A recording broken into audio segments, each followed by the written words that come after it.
Hello, Cargill Nation. Thank you for joining us today. Ray Brown, CEO of the ESCO Group, and just really honored to be here talking with you about 2021 United Way campaign. We have Amy Brainerd with United Way, Vice President of Donor Engagement, your fearless leader at the Cargill plant facility here, Dan Polis, and Mike Herman of Van Meter. And as we think about the 2021 United Way campaign, it really talks about how we all can get back to the community around our aligned values. And Dan, I think it goes without saying, we're longtime partners of Cargill, Van Meter, United Way. You certainly think this is one of those 1 + 1 = 4, so to speak. But it wasn't by happenstance that we got here. We want to talk a little bit about the values of Cargill and how this aligns to United Way in our community. Sure. First and foremost, just really proud of how Cargill steps up. Cargill's value around putting people first really aligns well with United Way, aligns well around campaigns, aligns well around community engagement. And Mike, I know you guys do quite a bit at Van Meter. Yeah, and our core mission is to create lasting value for those that we serve. And at the center of that certainly are our people, but it's the communities that we serve in. And I can't think of better partners than ESCO and Cargill to make that happen. We make a huge difference with our people in the communities, and our relationships help make that better for all of us. Yeah, and United Way has such an impact in our community as well. I think about the value that Cargill has around safety, the priority that we put around safety. So that aligns, and I see that parallel with what United Way does around security, whether it's security of food, security of housing, security of income, security of health for individuals. Yeah, when you look at United Way, Amy, there's really three areas that United Way focuses on: educational, financial stability, and healthcare. And being that connector in our community. Can you just talk a little bit about the United Way in that connector standpoint? You bet, Ray, and thank you to you, Dan, Mike, and for being a big part of our community through your stewardship and through your support. United Way is a critical connector for our community, and as Ray said, we do focus on financial stability, healthcare, and education. We also just completed our community impact assessment, which is helping us make sure that we continue to address the priorities and the needs in the community. And we anticipate that we will also be adding in looking at affordable housing and childcare, and to continue to really address the greatest needs, and where we're excited about staying on top of all of these critical areas. Yeah, thank you, Amy. And I know just in Cedar Rapids, Mike, I know you're coming down from Minneapolis, but I know this is a huge issue in the just in business is childcare. Just in Cedar Rapids alone, we had a facility that just shut down, either lack of workers or just from the COVID things, or just folks that need to get back to work that can't afford that childcare.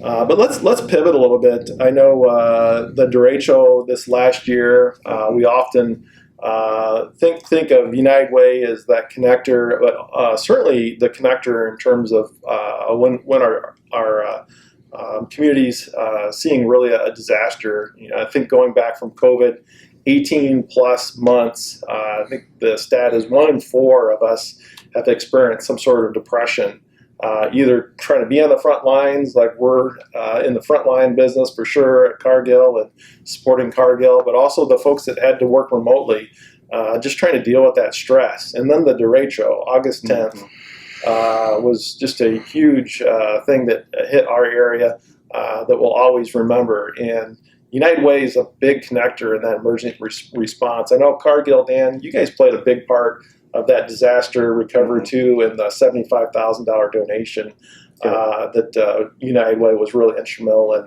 helping be that connector for Cargill. Yeah, so when the derecho hit, I remember calling up to Minneapolis, calling up to some of my senior leaders and said, we need to start thinking about how to help. And they just said, tell me what you need.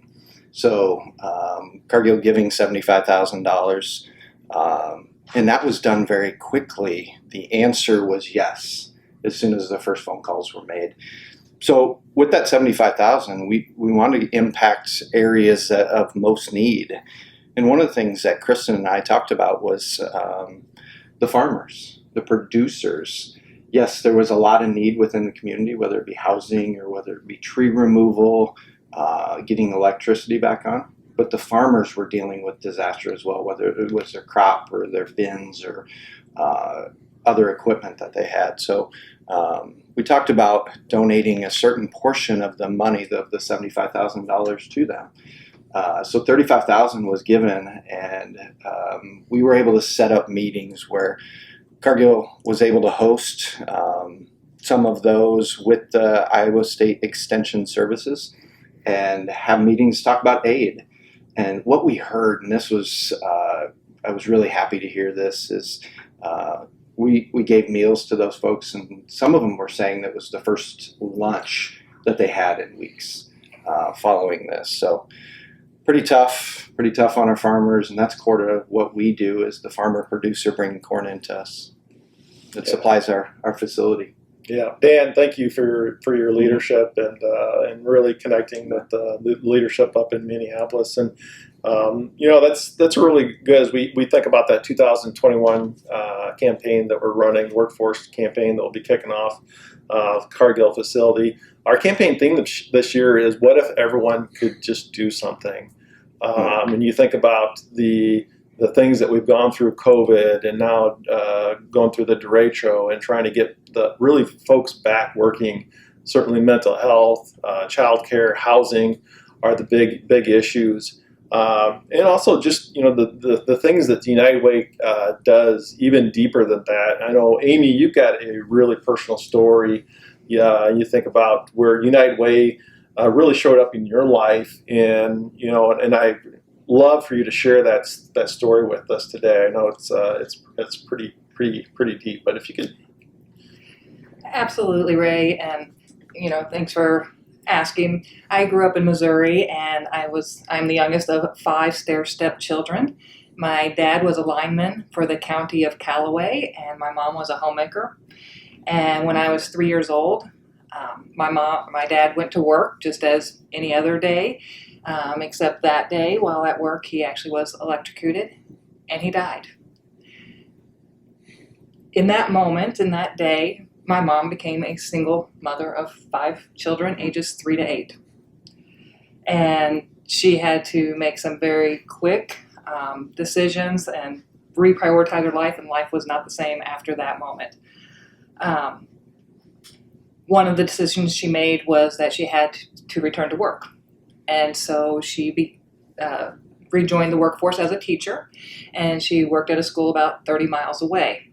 And she carpooled with 3 other teachers. And, this is just one instance of me thinking about decisions that she had to make and critical choices. And I noticed on occasion that she did not drive on her week to do the carpool. And when I was about 6 or 7, I asked her why she wasn't driving that week.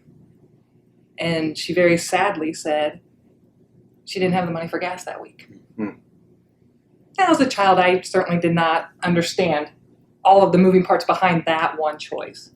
Now, as an adult, I reflect back on that, and I think every day she was making critical, instant, constant choices of where the priorities were in her life. And so through her strength, through her faith, but also through wraparound services in the community from nonprofits, many supported by United Way, she was able to raise 5 kids into successful adults. And that is why I'm very passionate and committed to supporting United Way, being an active part of United Way, is because there's many people out there who are in my mom's shoes right now or facing other critical needs. Yeah, it's very, very touching. Amy, I know just reflecting on your story, certainly going through COVID, seeing a lot of, unfortunately, young families dealing with these different types of really with tough moments. Thinking about the United Way, 450 companies locally participate annually in United Way's annual giving campaign. And they connect with over 20 local charities, really doing that tough work. And I know, Mike, one of the things I love about Van Meter, 2 of the things that really are core to Van Meter, people in place. I know we talked a little bit about the people piece of it. Can you talk a little bit about the place and how the United Way is really that piece for Van Meter? Yeah, it's one of our core values, and it's inspiring when companies like Cargill help with derecho. Mm-hmm. It inspires companies like Van Meter to double down on place and plant trees. And Ray, you mentioned a little earlier around people working in isolation with COVID. Well, we found that helps bring people together when they give back in their local communities and know that they're making a difference. That makes a huge impression not only on our folks but on our company as a whole.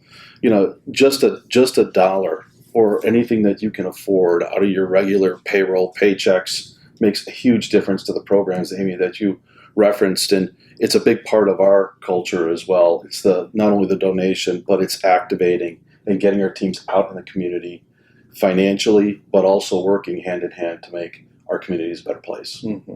I think of time, talent, and treasure. Time and talent, that's volunteering. Treasure is around money and what you can give. And really, the last year and a half has uncovered so many opportunities out in the community, and really any gift can be used. Absolutely. Yeah. Great conversation there, guys. Just think about the United Way impact, that $25 event ticket, not going to that concert. That's 100 helpline calls that have immediate impact on people, immediate impact on their lives today. That $10 Netflix subscription, that's not much, people. That's 1,000 miles of transportation to get folks to medical appointments. And that coffee, the $5 coffee, that's a half year of early childhood education. So Dan, time, talent, treasure, every little bit really does help.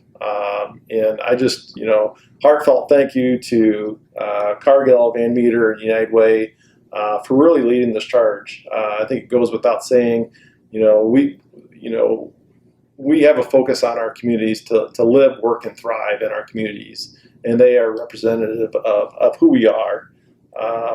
Dan, any final comments that you'd like to share as we wrap up our conversation this morning? Just first want to thank you guys for the partnership. Thank you for the support. Thank you for your leadership out in the community and at our plants, right? I thought it was important to bring a couple folks in that you would recognize, and just ask that you thoughtfully consider giving to the United Way. Their impact is what I've learned and seen in the last year. Their impact is very much needed and very broad. So if you have any questions on how to give, please get with me. Yep. Thank you, Cargill Nation. Dan, Mike, and Amy, on behalf of myself, Ray Brown, the ESCO team, just a heartfelt thank you. And again, our campaign theme this year is, what if everyone did something? And it's amazing to see the things that are going on, time, talent, and treasure, that continue to really drive our community success. And thank you. Hello again, Cargill Nation. Thank you again for joining us today. Really a heartfelt thank you. I do want to mention that Mike, Dan, Amy, and myself were fully vaccinated in putting our little conversation on this morning, and really would encourage everyone to get vaccinated. It's the best way for all of us to get through this pandemic to the other side and be there for our communities. So again, thank you for your generosity, time, talent, and treasure. And 2021, let's rock on. Hello, Cargill. Thanks for being with us today. Just really want to take a moment and say thank you for the work that you do. What you do for us every single day is so essential, and so is working in our community. It's our values about putting people first and helping our communities thrive. So please think about giving. Please think about how you can volunteer and get out there. Thank you. Hello, Van Meter. Thank you for your time today. It's inspiring what companies like Cargill, ESCO, and the United Way do on an everyday basis. Time for us to step up. This touches 3 of our 5 Ps. It certainly touches the partner P as we align with partners to make a difference in our community. It impacts the place P as we are working in our communities, and certainly we're making huge progress, not only within our company, but the companies we serve, and it is creating the opportunity to create lasting value for those that we serve. So step up. Let's get inspired by those companies that are doing a lot in their community, and let's give our time, and let's give some of our treasures in order to make an impact. Thank you. Thank you.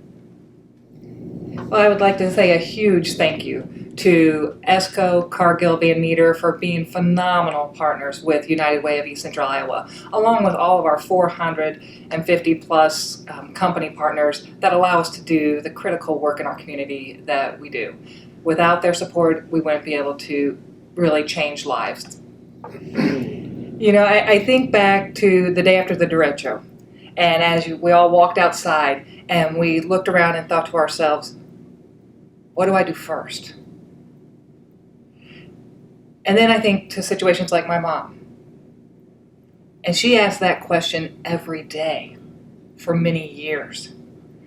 And that is what Support to United Way does for our community. It helps people who are facing critical crisis situations. And so when they ask, what do I do first? They can turn to United Way and get that answer for them and that support.